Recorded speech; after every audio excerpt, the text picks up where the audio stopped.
kumusta kayong lahat? So, andito na naman ako sa aking kusina at ako'y magluluto ng chicken molokhia, which is pangunahin nating ingredients sa chicken, half and quarter, at yung aking blend na tomato at yung molokhia, saluyot, kung tawagin sa atin, at yung aking onion, parsley, and garlic.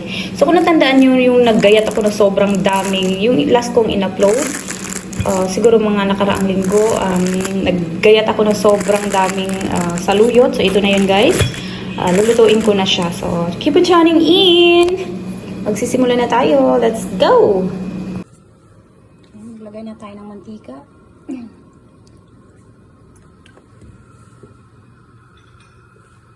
Tunahin natin ang ating onion.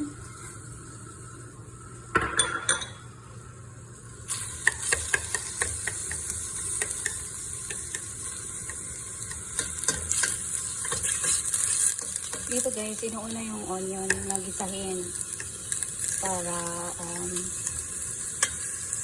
lumabas yung kanyang lasa bago yung garlic. Kasi sa atin, inuuna natin yung garlic bago yung onion. So, pero yung onion hindi nakakalabas yung kasi nga naluto na lang siya bigla. Kailangan natin ipa-brown muna ito para magkalasa yung ating so usually yun naman ang inuuna naman talaga yung onion kahit sa ibang bansa, inuuna yung onion bago yung garlic. So natutunan ko na din yan dito. Ayan, hintayin lang natin mag-brown ng konti, golden brown, bago ilagay yung ating garlic.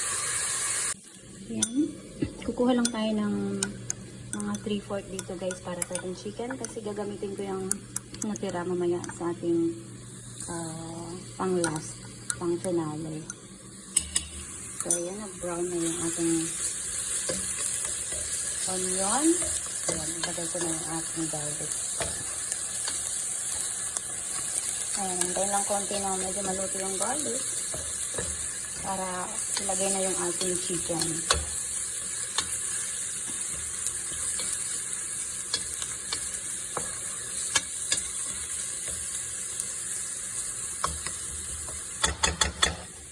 Ayan, ilagay na natin yung ating chicken.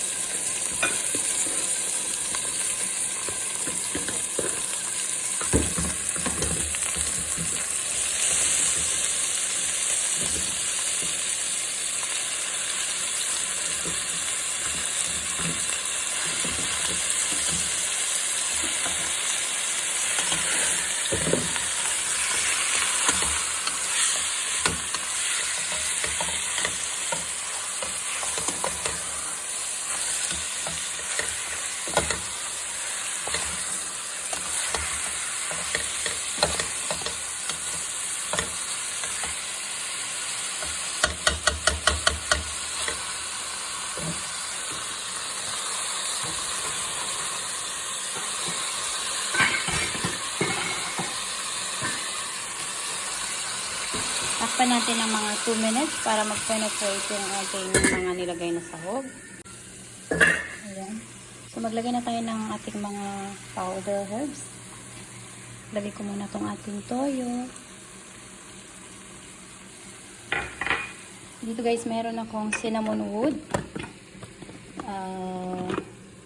Ito yung turmeric powder, black lemon, maji, and Indian spices. Maglagay lang tayo ng konti niyan at yung ating black pepper. So, maglagay na tayo nito. Mga kalahating small teaspoon. So, ito din, mga kalahati.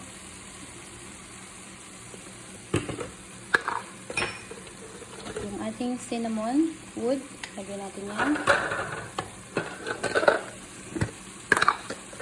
Yung ating black lemon. Yung ating maji.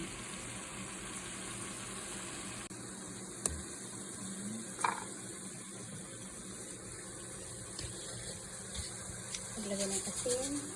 Ayan na siya. At i-mix lang natin mabuti.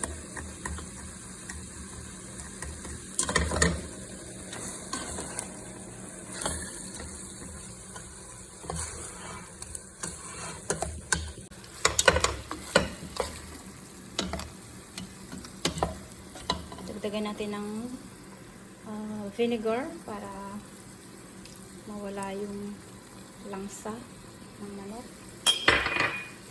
Lalagay talaga ako ng vinegar guys pagka nagluluto ako ng manok kasi isa din yan sa nagpapatanggal ng langsa ng manok.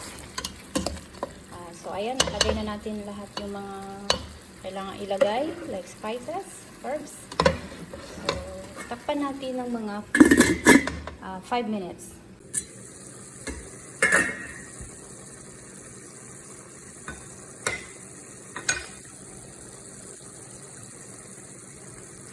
Ayan, okay na. Pwede na natin lagyan ng tubig.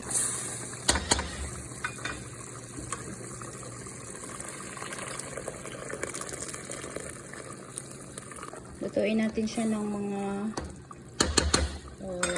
20 minutes guys. Ayan, takpan lang natin. At while naghintay tayo sa ating chicken, so ating i-blend na natin ng ating saluyot.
So, ayan na yung ating molokhia guys. Hindi ko na nakuha na ng video dahil sa nagmamadali na ako. Wala na ako ng oras.